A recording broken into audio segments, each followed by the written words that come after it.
नमस्कार। आज गांव में रहने वाले छोटे किसान, खेतीहर मजदूर और भारत के बहुत सारे राज्य जैसे बिहार, हरियाणा, पंजाब,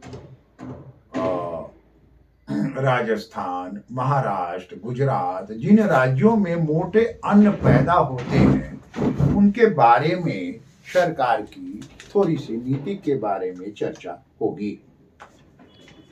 मित्रों, मोटा अनाज अभी एक भारत सरकार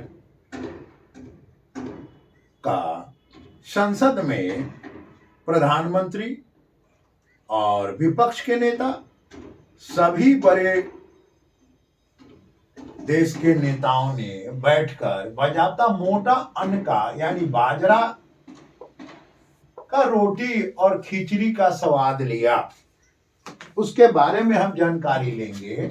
मोटा अनाज भारत में 40% उत्पादन में है और आज के समय में यह एक पौष्टिक अनाज के रूप में माना जा रहा है।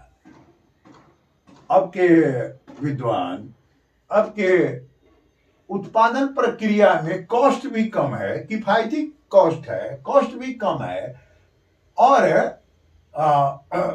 इसमें शक्ति ज्यादा है, पौष्टिकता ज्यादा है। अब देखिए, बाजरा, रागी, डोसा, कोदो, मरुआ, टेंगुनी, ये अन्य और भी बहुत सारे जो खाद्य पदार्थ हमारे गांव में होते थे वो गायब हो गए। उनका जगह क्या ले लिया?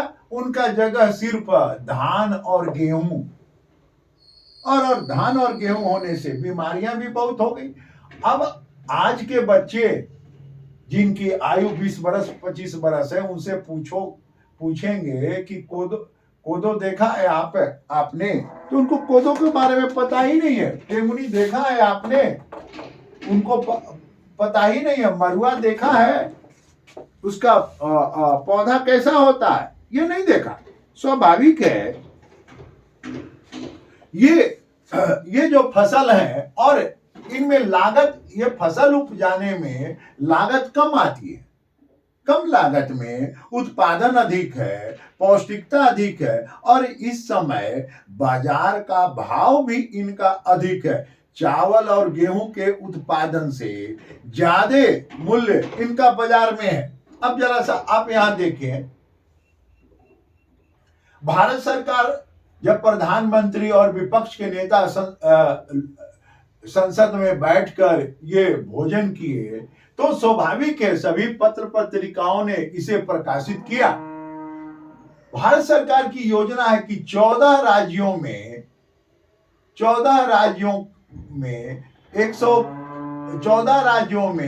212 जिलों में सरकार इसके ऊपर, इन मोटे अनाजों के ऊपर अपना ध्यान केंद्रित करेगी। अब 2021 में 6.5 लाख मोटा अनाज भारत सरकार ने खरीदा। 2022 में 13 लाख टन मोटा अनाज खरीदा। दूसरी तरफ संयुक्त राष्ट्र संघ ने भी अपना ये 2022 के अपने आंकड़े में उन्होंने बताया कि फूड सिक्योरिटी में कुपोषण की संख्या, तो भारत में उन्होंने ये संख्या बताया 22.4 लाख जो भूख और कुपोषण। संसार में उन्होंने बताया 76.8 करोड़। अब भारत सरकार, ये यूएनओ बता रहे हैं, ये उनका आंकड़ा है,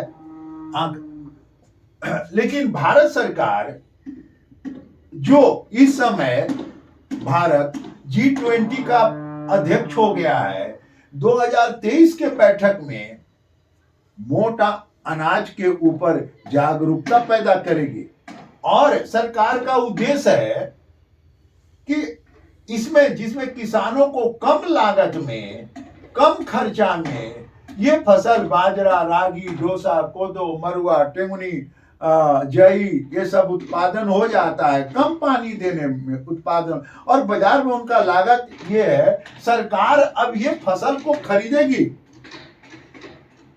सरकार ने ये निश्चित किया कि अब ये फसल भी, जैसे धान सरकार खरीदती है, गन्ना सरकार खरीदती है, तो स्वाभाविक है अब भारत सरकार स्वयं 2023 में ये जो फसल हमारे बीच से विलोपित हो गए हैं उनको पुनः स्थापित करना, और कम लागत में अधिक उत्पादन होना, और उत्पादन के साथ साथ उनका बाजार भाव भी अधिक होना, जिससे किसान भी और मजदूर भी समृद्ध होंगे। इस योजना को भारत सरकार लागू करने जा रही है मित्रों। तो मोटा अनाज पर एक थोड़ा सा जागरूकता के लिए ये वीडियो आपके समक्ष रखा गया। आप इसे लाइक करें, शेयर करें, सब्सक्राइब करें, और आपके कुछ कमेंट हैं तो कृपया लिखने का भी कोशिश करें। धन्यवाद।